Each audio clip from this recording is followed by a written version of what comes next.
So, what if I told you that a simple, ancient story holds the key to managing one of our toughest emotions, anger?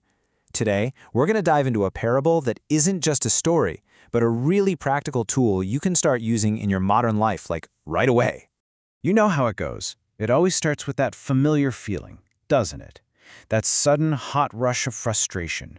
You're just minding your own business, and then, totally out of nowhere, something or someone just shatters your peace.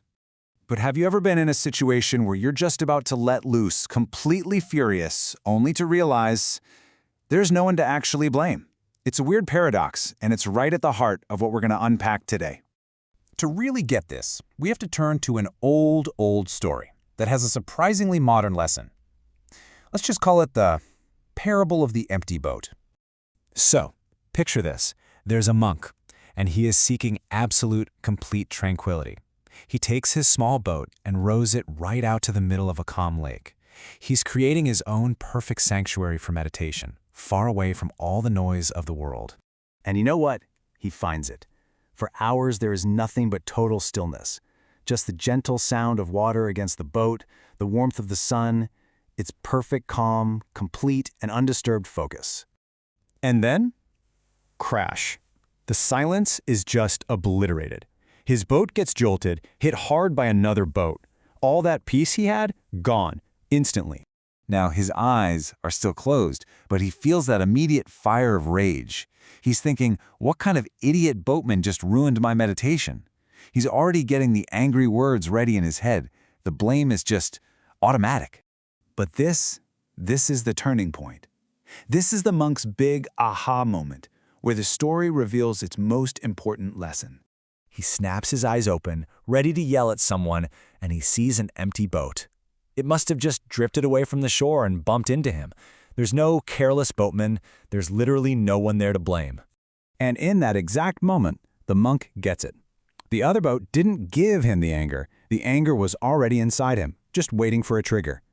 His realization is so simple, but so profound. The anger is within me. And that's the core of what we call the empty boat concept. The idea is that anger isn't caused by other people or events. No, it's an internal response that just gets triggered by them. That person who cut you off in traffic, they're just the bump. The anger itself, well, that comes from you. Okay, so how do we take this ancient wisdom and actually apply it to our crazy modern frustrations? Because, let's be honest, our lives are filled with these little collisions all day long. I mean, just think about it. A driver cuts you off. A coworker sends one of those short, dismissive emails that just feels like a personal attack. Your project gets torn apart in a meeting. In every single one of these cases, what's our first instinct? Blame the boatman, right? The driver, the coworker, the critic.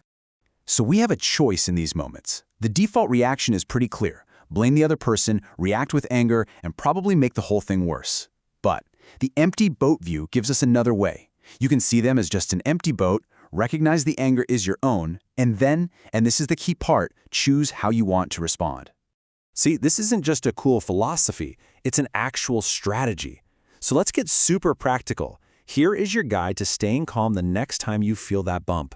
Here it is, a really simple 3-step method to use right in the heat of the moment. 1. Pause. Just take a single breath before you do anything. 2. Identify the boat. Recognize that person or event is just the trigger, not the source. And 3. Remember it's empty. Actually say to yourself, this is an empty boat. The anger is within me. And to make it even easier, here's a quick mental checklist you can run through in those frustrating moments. Just ask yourself, am I blaming an empty boat? Where is this anger really coming from inside of me? And what's a better, more skillful way to handle this right now? This whole idea, it really gives you your power back. It's not about pretending you're not angry. It's about understanding where it comes from. It shifts the focus from what other people do to you to how you choose to respond. So I'll leave you with this. The next time life bumps into your boat, are you going to see a villain, or are you going to see an empty boat and an opportunity to look within?